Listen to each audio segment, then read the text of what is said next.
छत्तीसगढ़ के बीजापुर जिले में माओवादियों ने एक बड़ी वारदात को अंजाम दिया है। माओवादी ऑपरेशन से लौट रहे डिस्ट्रिक्ट रिजर्व गार्ड के 8 जवान आईईडी ब्लास्ट में शहीद हो गए। इसके अलावा इस हमले में एक ड्राइवर की भी मौत हो गई।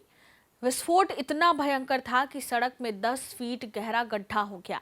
यह हमला ऐसे समय में हुआ है जब माओवादियों के खिलाफ शनिवार से ऑपरेशन चल रहा था। सुरक्षा बल के जवानों की अलग अलग टुकड़ियों को अबूझमाड़ के जंगल में रवाना किया गया था। बीजापुर, दंतेवाड़ा, कोंडागांव और बस्तर के जवान इस ऑपरेशन में शामिल थे। IG Bastar range Sundarraj P ने बताया कि बीजापुर से संयुक्त ऑपरेशन पार्टी ऑपरेशन पूरा कर वापस लौट रही थी। सोमवार दोपहर करीब 2:15 बजे बीजापुर मुख्यालय से करीब 40 किलोमीटर दूर अंबेली गांव के पास माओवादियों ने आईईडी ब्लास्ट किया। धमाका इतना जोरदार था कि सड़क पर करीब 10 फीट गहरा गड्ढा हो गया और वाहन के परखच्चे उड़ गए। गाड़ी के कुछ पार्ट्स 30 फीट दूर एक पेड़ पर 25 फीट ऊंचाई पर मिले। ये तस्वीरें बता रही है कि माओवादियों ने कितनी तैयारी के साथ इस हमले को अंजाम दिया होगा। विशेषज्ञों का मानना है कि इस आईईडी ब्लास्ट के लिए कम से कम 60 से 80 किलोग्राम तक बारूद का उपयोग किया गया होगा। सवाल यही है कि आखिर बस्तर में सर्वाधिक सुरक्षा बलों की तैनाती, रोड ओपनिंग पार्टी, एक के बाद खुलते पुलिस कैंप और हवा में निगरानी करते ड्रोन के बीच आखिर माओवादी ऐसी तैयारी कैसे कर पाए, यह एक बड़ा सवाल है। लेकिन पहले सुनते हैं कि इस घटना को लेकर क्या कुछ कहा जा रहा है। विगत दो तीन दिनों से जिला बीजापुर, नारायणपुर, दंतेवाड़ा के सीमावर्ती इलाके में सुरक्षा बल द्वारा अभियान संचालित की जा रही थी। इस अभियान में टोटल अब तक 5 माओवादियों की डेड बॉडी रिकवर की गई थी। हमारे एक जवान मुठभेड़ में उनका शहादत भी हुआ।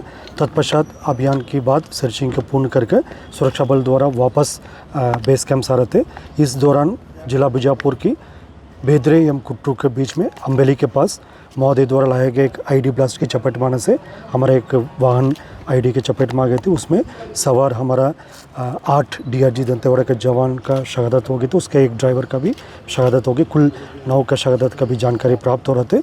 उस स्पॉट में अभी रीइंफोर्समेंट टीम और अन्य जितना भी जो इवैक्यूएशन टीम पहुंच गए थे। अभी तक जो प्राथमिक जानकारी अनुसार कुल सुरक्षा बल का 8 एवं एक ड्राइवर, कुल 9 लोग का इस घटना में शहादत हो गए थे। और विस्तृत जानकारी जैसा घटनास्थल का इंस्पेक्शन के बाद फिर और भी जैसा फील्ड से जो जानकारी है उसी के पश्चात हम बता पाएगा। जैसा भी जो प्राथमिक जानकारी है सर, एक वाहन आईडी ब्लास्ट में चपेट मारने कारण से उसमें सवार टोटल जैसा 8 जवान डीआरजी का और एक ड्राइवर, कुल 9 का अभी कैजुअल्टी हो गई। पिछले साल भर में माओवादी मोर्चे पर जवानों ने बड़ी सफलताएं हासिल की थी, लेकिन इस हमले के साथ माओवादियों ने एक बार फिर सरकार को सोचने के लिए मजबूर कर दिया है कि क्या गृह मंत्री अमित शाह ने माओवाद के खात्मे के लिए 15 महीने बाद की जो तारीख तय की है, उस तारीख तक माओवाद को देश से खत्म करने में सफलता मिल पाएगी। सोमवार को माओवादी हमले की ताजा घटना से महज 22 दिन पहले जब गृह मंत्री अमित शाह छत्तीसगढ़ दौरे पर थे, तब उन्होंने फिर से दोहराया था कि छत्तीसगढ़ को 31 मार्च 2026 तक माओवाद से मुक्त करेंगे। जैसे ही छत्तीसगढ़ माओवाद से मुक्त होता है, देश भर में माओवाद का खात्मा हो जाएगा। उग्रवाद की समस्या पर एक मजबूत रणनीति के साथ, रूथलेस रणनीति के साथ अंतिम प्रहार किया जाए। 2026 मार्च तक पूर्णतया नक्सल समस्या से मुक्त कर पाएंगे। असल में अमित शाह के दावे के पीछे वह आत्मविश्वास है जो बस्तर में एक के बाद एक होने वाले मुठभेड़ों से आता है। पिछले साल भर में इस मोर्चे पर सुरक्षा बलों ने माओवादियों की कमर तोड़ कर रख दी है। यह सच है कि इनमें से कई मुठभेड़ों पर सवाल भी उठे हैं, लेकिन छत्तीसगढ़ अलग राज्य बनने के बाद से माओवादियों को इससे पहले कभी इतना नुकसान नहीं उठाना पड़ा है। यह बात तो अब माओवादी भी स्वीकार करने लगे हैं। उनका दायरा तेजी से कम हुआ है और उनके आधार इलाके पर अब सुरक्षा बलों का कब्जा है। गृह मंत्रालय का दावा है कि देश में माओवादी हिंसा में लगातार कमी आई है। गृह मंत्रालय के अनुसार 2004 से 2014 तक माओवादी हिंसा की 16,463 घटनाएं हुई थीं और 2014 से 2024 तक 7,744 घटनाएं हुई, यानी इसमें 53% की कमी आई है। नागरिकों और सुरक्षा बलों की मृत्यु में पहले 10 साल में 6,617 मृत्यु हुई थी। अब उसमें 70% कमी होकर यह आंकड़ा 2004 तक पहुंचा है। इसी तरह सुरक्षा बलों की मौत के मामले में 73% की कमी और नागरिकों की मौत से जुड़े मामलों में 69% की कमी आई है। गृह मंत्रालय का दावा है कि 2010 में देश में 107 जिले माओवाद प्रभावित थे, उससे कम होकर अब 42 तक सिमट गए हैं। सुरक्षा बलों और माओवादियों के बीच 2024 की बड़ी मुठभेड़ की बात करें तो 2 सितंबर को दंतेवाड़ा जिले में मुठभेड़ के दौरान 9 संदिग्ध माओवादी, जिनमें 6 महिलाएं शामिल थी, मारे गए। 2 जुलाई को बस्तर नारायणपुर जिले में सुरक्षा बलों के साथ मुठभेड़ में 5 संदिग्ध माओवादी मारे गए।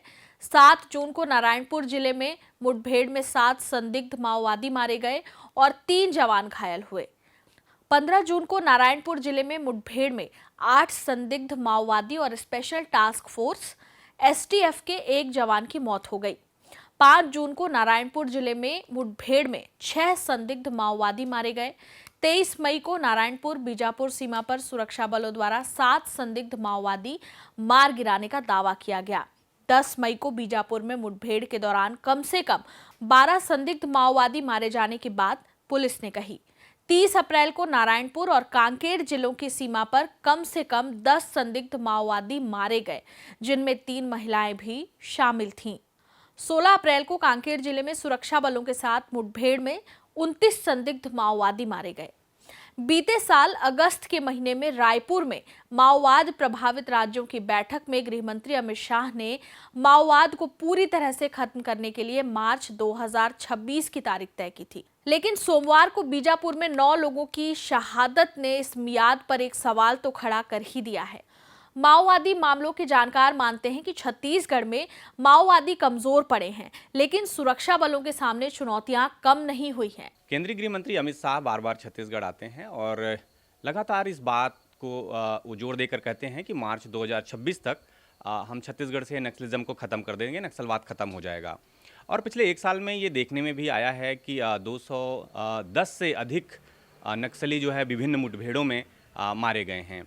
निश्चित तौर पर इससे नक्सली जो है बहुत बौखलाए हुए हैं और वो एक किसी ऐसे मौके की तलाश में लगातार थे और हैं, जिसकी वजह से ये जो घटना घटी है बीजापुर में आज जो है वो उसी का परिणाम है। वो घात लगाए हुए बैठे थे और इस मौके की तलाश में थे कि कब उनको मौका मिले और इस तरह किसी बड़ी वारदात को वो अंजाम दें, और दुर्भाग्यजनक रूप से उनको ये मौका मिल गया और जिसमें 9 जवान हमारे शहीद हुए हैं और बहुत दुर्भाग्यजनक घटना है। लेकिन जिस तरह से नक्सलिज्म को ख़त्म करने के लेकर सरकार का रुख है, केंद्र सरकार का रुख है, उसमें लगातार जो है सफलता मिल रही है और निश्चित तौर पर बहुत अंदरूनी हिस्सों तक जो है अब जो है पुलिस और CRPF पहुंच चुकी है, शासन जो है वहां पहुंच चुका है। और जिस तरह से घटनाएं लगातार घट रही हैं, नक्सलाइटों की ओर से जो प्रतिक्रियाएं आ रही हैं और उसकी अपेक्षा जो है पुलिस बल जो है, फोर्स जो है वहाँ अभी भारी पड़ता हुआ दिख रहा है। और जिस तरह के वादे सरकार कर रही है कि हम नक्सलिज्म 2026 तक ख़त्म कर देंगे, तो देखना होगा कि ये कैसे हो सकता है, क्योंकि प्रतिक्रियाएं तो दोनों तरफ से उधर से भी इसी तरह की आ रही हैं। माओवादियों ने ताज़ा हमले के साथ इस बात को साबित किया है कि वे एक अंतहीन लड़ाई के लिए तैयार हैं। जाहिर है सुरक्षा बलों के सामने एक बड़ी चुनौती तो यही है कि वो ऐसी चूक से कैसे निपटते हैं।